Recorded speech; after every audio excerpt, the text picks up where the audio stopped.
ایک شخص جس نے اپنی زندگی میں کبھی بھی کسی غیر عورت کی طرف نظر اٹھا کر نہیں دیکھا۔ ایک بار کچھ یوں ہوا کہ وہ شخص بہت زیادہ تنگ دست ہو گیا۔ نوبت یہاں تک پہنچی کہ گھر میں فاقے شروع ہو گئے۔ اس شخص کی ایک جوان بیٹی تھی۔ جب فاقے انتہا سے بڑھ گئے تو وہ لڑکی اپنے چھوٹے بہن بھائیوں کی حالت دیکھ کر غلط قدم اٹھانے پر مجبور ہو گئی۔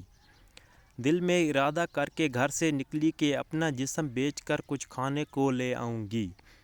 وہ گھر سے نکل کر پوچھتے پوچھتے ایسے علاقے میں پہنچی جہاں پر جسم فروشی کی جاتی تھی۔ وہ لڑکی وہاں جا کر اپنی ادائیں دکھا کر لوگوں کو اپنی طرف متوجہ کرنے لگی، لیکن کسی ایک شخص نے بھی اس کی طرف توجہ نہ دی۔ توجہ تو دور کی بات، کسی نے اس کی طرف نظر اٹھا کر بھی نہیں دیکھا۔ لوگ آتے اور اس کی طرف نظر اٹھا بنا کر گزر جاتے۔ وہ کافی پریشان ہو کر گھر چلی گئی۔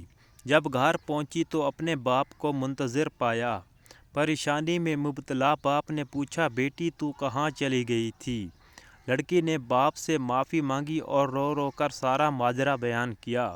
ابو، مجھ سے اپنے بھوک سے بلکتے ہوئے بہن بھائیوں کی حالت دیکھی نہیں گئی اور میں مجبور ہو کر گناہ کرنے نکل پڑی، لیکن کسی ایک شخص نے بھی میری طرف نظر اٹھا کر نہیں دیکھا۔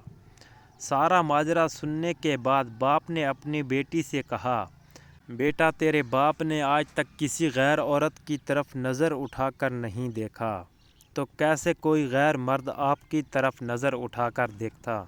تو بیٹی کو ساری بات سمجھ آ گئی۔ دوستو، ہماری سوچ کے راستے بہت وسیع ہیں۔ امید کرتے ہیں کہ یہ تحریر پڑھنے کے بعد آپ اس بارے میں ضرور سوچیں گے۔ اگر میری ویڈیو آپ کو اچھی لگی ہے تو میرے چینل کو سبسکرائب کریں تاکہ آپ ہر روز ایک اسلامک موٹیویشن والی ویڈیو دیکھ سکیں۔ جزاک اللہ، شکریہ۔